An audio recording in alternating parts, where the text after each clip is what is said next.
You know, it's pretty amazing to think that one of the most practical guides to self-improvement wasn't written last year or even last century, but about 2,500 years ago. So today we're going to crack open this ancient text that gives us a framework for understanding our own minds that is, well, just shockingly modern. And it all kicks off with this really counterintuitive question. What if the real key to becoming a better person isn't about being perfect? What if it's about being brutally, unflinchingly honest about your own imperfections? This ancient guide basically says that this kind of self-awareness, that is the real superpower. So the text, it's called the Stainless Sutta, and it breaks all of humanity down into these 4 simple boxes. The whole grid is based on just 2 things. First, do you have inner flaws, what the text calls defilements? And second, do you know you have them? Your answers put you in one of these 4 spots. To explain this, the text uses this absolutely brilliant metaphor, a simple bowl. So let's start with the people on that top row we just saw, the ones who have those defilements. Or as the parable would say, the people with the dirty bowls. Okay, now here's where it gets really interesting. Just look at the judgment here. You have the person who is flawed and totally unaware of it, they're considered inferior. But the person who is flawed and knows it, they're considered superior. The text doesn't mess around here. Between 2 flawed people, the one who is self-aware is on a much better path. Just knowing is half the battle. So why is that? Well, the metaphor explains it perfectly. The person who's unaware is like this dirty bronze bowl that's just been forgotten. Its owners don't use it, they don't clean it, they just shove it in a corner where it collects even more dust.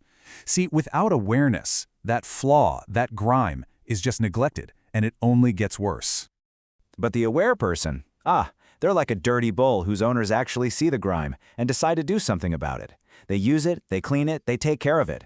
That awareness is the decision to start scrubbing. It's the engine of change that lets a flawed person eventually become, as the text says, pure and bright. Okay, so that handles the dirty bowls. Let's flip over to the other side of the matrix. Now, you'd probably think that if you're already stainless, without any major flaws, you're pretty much set, right? Well, not exactly. The very same logic applies here, too. Even for people who are in a pretty good state, awareness is still the deciding factor. The person who is pure, but totally unaware of it, is seen as inferior because they're vulnerable. They're at risk. But the person who is pure and is actively aware of that state, they're superior because they know what it takes to maintain that purity. And the analogy here is just perfect. The unaware, stainless person is like a beautiful, clean bowl that's just neglected. The owners think, hey, it's clean, our job is done, and they just leave it out in a dusty spot. And what happens? Over time, of course, it gets dirty all over again. And that right there, that's the danger of complacency. So here's the big takeaway. Self-awareness isn't some one-time fix. It is an active, ongoing process. It's the engine you need to get clean if you're dirty, and it's the very same engine you need to stay clean if you're already pure. It drives both our progress and our preservation. All right, so we've been throwing this word defilement around a lot. I get it. It sounds a little old school, right? Maybe a bit heavy. So what does the text actually mean by it? The original word in the Pāli language is Anaṅgaṇa, and the text itself gives a really direct definition. It's just a name for evil, unskillful wishes.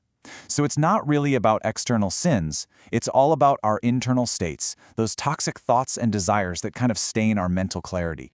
The original text gives examples for monks, like wanting the best meditation spot or the nicest robes, but the underlying psychology is just timeless. I mean, think about it in our world today. That flash of anger you feel when someone gives you feedback, that sting of jealousy when a coworker gets a promotion, that urge to take all the credit for a team project, or that feeling of annoyance when somebody else gets praised, these are the modern faces of Anaṅgaṇa.